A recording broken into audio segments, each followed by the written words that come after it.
Hello friends and welcome back to my channel. तो आज हम लोग पढ़ने वाले हैं कि आपका प्रोडक्ट क्या होता है। तो ये मार्केटिंग का टॉपिक है और आप जानते हैं कि मार्केटिंग मिक्स में आपके 4P होते हैं: product, price, place and promotion. तो आज हम लोग प्रोडक्ट के बारे में पढ़ने वाले हैं।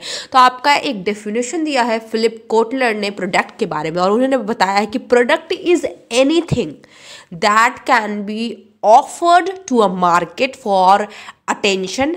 एक प्रोडक्ट कोई भी चीज़ हो सकता है जो हम मार्केट को दे सकते हैं, किस चीज़ के लिए, फॉर अटेंशन, या उसको एक्वायर करने के लिए, एक्विजिशन करने के लिए, या उसका यूज़ या कंजम्पशन करने के लिए, that might satisfy a want or need. It includes physical objects जैसे कि चेयर, टेबल हो गया आपका, services, service of doctor, service of chartered accountant, service of teacher, person भी हो सकता है जो एक हमारा प्रोडक्ट हो सकता है।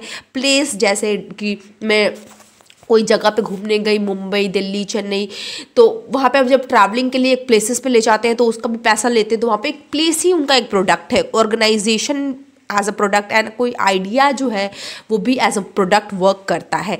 कि मैंने एक आइडिया बताया कि अब सैनिटाइज़र में ये केमिकल डालेंगे ना तो सैनिटाइज़र की प्राइस लो हो जाएगी, तो मैंने अपना आइडिया किसी ऑर्गेनाइजेशन को दिया, तो ये क्या है, एक तरीके का प्रोडक्ट है और मुझे उस आइडिया के लिए पैसे मिलेंगे। तो काइंड्स ऑफ प्रोडक्ट देख लेते हैं। काइंड्स ऑफ प्रोडक्ट में है आपका durable goods, non durable goods, services and consumer goods. Durable goods नाम से ही समझ में आ रहा है, वैसे गुड्स जिनकी लॉन्गर लाइफ होती है and that can be used again and again. जैसे आपके घर में कंप्यूटर, आप उसको बार बार यूज़ करते हो ना, ये नहीं कि एक ही दिन यूज़ किया तो अगले दिन ख़राब हो जाएगा या ख़त्म हो जाएगा। फ्रिज को आप कितने सालों से यूज़ कर रहे होगे, 5 साल से आपके घर में पड़ा होगा। कंप्यूटर भी आप 5 साल से यूज़ कर रहे हो। टेबल, चेयर, आप उसको बार बार यूज़ करते हो और इनकी लॉन्गर लाइफ होती है और इनके प्राइजेस भी ज़्यादा होते हैं। फ्रिज आपका मान लीजिए 15,000 का आ रहा है, कंप्यूटर आपका, लैपटॉप मान लीजिए 50,000 का आ रहा है, 60,000 का आ रहा है। नॉन ड्यूरेबल गुड्स क्या होते हैं, जिनकी शॉर्टर लाइफ होती है और हम उनको 1 से 2 बार में ही यूज़ कर लेते हैं और तो वो पूरा कंज्यूम हो जाता है। जैसे कि ईटेबल्स, चिप्स पैकेट का हमने मान लीजिए एक बड़ा सा पैकेट लिया है 100 रुपीज़ का, तो 1 दिन खाएंगे, 2 दिन खाएंगे, 3 दिन खाएंगे, खत्म हो जाएगा। ब्रेड भी 1 दिन खाएंगे, 2 दिन खाएंगे, 3 दिन खाएंगे, खत्म हो जाएगा। सोप को भी हम लोग 1 महीने तक यूज़ करेंगे, खत्म हो जाएगा। तो इनकी शॉर्टर लाइफ होती है। वही हमने ड्यूरेबल गुड्स में क्या पढ़ा कि उनकी लॉन्गर लाइफ होती है और ये लोअरली प्राइस होते हैं, उनकी प्राइस भी ज़्यादा नहीं होती। ब्रेड आपको 20 रुपये का पैकेट मिल जाएगा, 30 का मिल जाएगा। ब्राउन ब्रेड खरीदेंगे तो थोड़ा 40 का, 35 का मिल जाएगा। लेकिन वही ड्यूरेबल गुड्स महंगे होते हैं। आप टेबल का भी प्राइस ले लीजिए तो 2000 का टेबल अच्छा सा मिलेगा। चेयर भी आपको एक चेयर भी लेने जाएंगे तो हमारे यहाँ बेचने आते हैं तो 600 का बेचते हैं। तो कहीं ना कहीं नॉन ड्यूरेबल गुड्स सस्ते होते हैं। नॉन ड्यूरेबल गुड्स जो होते हैं आपके लोली प्राइस होते हैं, सस्ते होते हैं as compare to durable goods.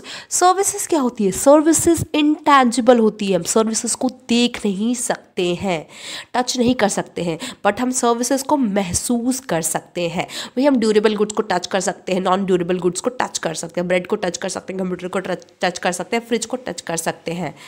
But हम जो सर्विसेज होती है उनको हम फील कर सकते हैं। किसी टीचर ने मुझे बहुत अच्छा पढ़ाया, मुझे उनका पढ़ाया हुआ समझ में आया, तो मैं बोलूँगी ना, यार ये जो मैम है ये बहुत अच्छा पढ़ा दी, इनकी सर्विस बहुत अच्छी है। किसी service of chartered accountant, service of a doctor ने मुझे बहुत अच्छे से ट्रीट किया। कंज्यूमर गुड्स क्या होते हैं, ये ऐसे गुड्स होते हैं जो डायरेक्टली यूज़ किए जाते हैं फाइनल यूज़र के द्वारा विदाउट फर्दर प्रोसेसिंग।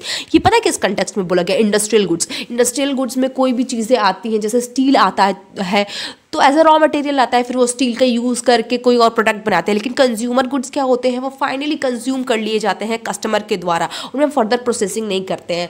मान लीजिए मैंने शैम्पू खरीदा तो मैं अपने बालों में लगा लूँगी, यूज़ कर लूँगी, लेकिन कहीं पे shampoo as a raw material भी यूज़ हो सकता है दूसरा प्रोडक्ट बनाने के लिए। तो कंज्यूमर गुड्स में हम फर्दर प्रोसेसिंग नहीं करते हैं, डायरेक्टली यूज़ करते हैं। जैसे कि कंज्यूमर गुड में आटा है तो मैंने डायरेक्टली कंज्यूम कर लिया, रोटी बना ली। लेकिन वही आटा अगर कहीं और होगा तो वो आपका ब्रेड बनाने के काम में आएगा, अदर चीज़ें बनाने के काम में आएंगी। तो वो इंडस्ट्रियल गुड्स का पार्ट हो जाती हैं या उसमें फर्दर प्रोसेसिंग होती है, आप समझ सकते हैं। इंडस्ट्रियल गुड्स में जैसे आपका स्टील, कोल वगैरह आ गए, तो और कंज्यूमर गुड्स हम डायरेक्टली यूज़ कर लेते हैं। Hope you understand what is product and the definition of Philip Kotler.